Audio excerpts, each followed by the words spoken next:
જય સ્વામિનારાયણ.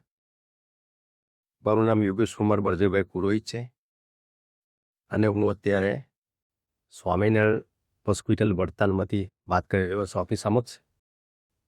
આ જો એક મારા મામાનું ઓપરેશન હતું અને જે ઓપરેશનમાં સફળતા મળી છે એની પાછળ ઘણી બધી સુવિધાઓ જે અહીંયા હોસ્પિટલમાં આપવામાં આવે છે એ સુવિધા ખૂબ જ સારી અને યોગ્ય છે, જેની અંદર નર્સનો સ્ટાફ, ડૉક્ટરનો સાથ સહકાર અથવા સાથે બીજી બધી ઘણી બધી જે ફેસિલિટી આપવામાં આવે છે એ આમ જોવા જઈએ તો જેને એવું કહી શકાય કે ખાનગી હોસ્પિટલ કરતાં પણ ખૂબ સારી હોસ્પિટલની આ સુવિધાઓ અત્યારે આપવામાં જે આવે છે, જેના કારણે બાળકને ખૂબ જ રાહત થઈ છે.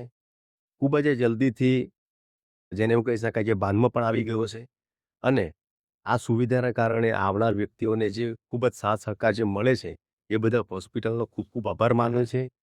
સાથે સાથે ઘણી બધી બાબતો એવી પણ છે કે જેની અંદર બાળકની સાથેની વાતચીત, એની સાથે ગમ્મત, એની સાથે ઇઝીલી જે બનાવ બનવું જોઈએ ડૉક્ટર તરફથી એ ખૂબ જ કોન્ફિડેન્શિયલ હોય છે અને જેના કારણે બાળક સ્વસ્થ થઈ જાય છે.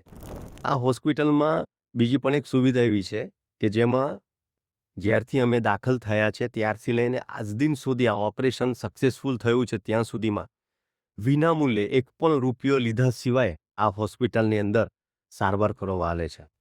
અને જ્યારથી શરૂઆત થઈ ત્યારથી આજ દિન સુધીની અંદર અમે આજ દિન સુધી મને કોઈ સ્ટાફમાંથી કે કોઈ વ્યક્તિએ કે કોઈ ડૉક્ટરે કે કોઈ પણ પ્રકારના કોઈ પણ શખ્સે અમને એવું નથી કીધું તમારે આટલા પૈસા આપવાના છે, આ જગ્યાએ જવાનું છે.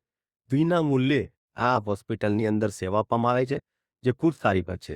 બીજું, આ હોસ્પિટલની અંદર એક ખાસિયત એવી છે કે જેની અંદર બંને ટાઈમ જમવાના એટલે બપોરનું જમવાનું અને સાંજનું જમવાનું જે વતન ઊંડી તરફથી આપવામાં આવે છે એ પણ ખૂબ સારી સુવિધા છે. એટલે દૂરના કોઈ વ્યક્તિઓ આવતા હોય છે એમને પણ ખૂબ રાહત અનુભવે છે અને સાથે સાથે આ જે સુવિધાની અંદર સ્વચ્છતા જેને કહી શકાય એમાં લાગતું નથી કે હોસ્પિટલમાં બેઠા હોય એટલે કે એટલું સુંદર અને સરસ સ્વચ્છ સુગંધિત વાતાવરણ હોય છે કે જેના કારણે હોસ્પિટલમાં ભય છે એવું લાગતું મને. એટલા સારી વ્યવસ્થા અને સારી સુવિધા છે. Thank you very much. જય સ્વામિનારાયણ.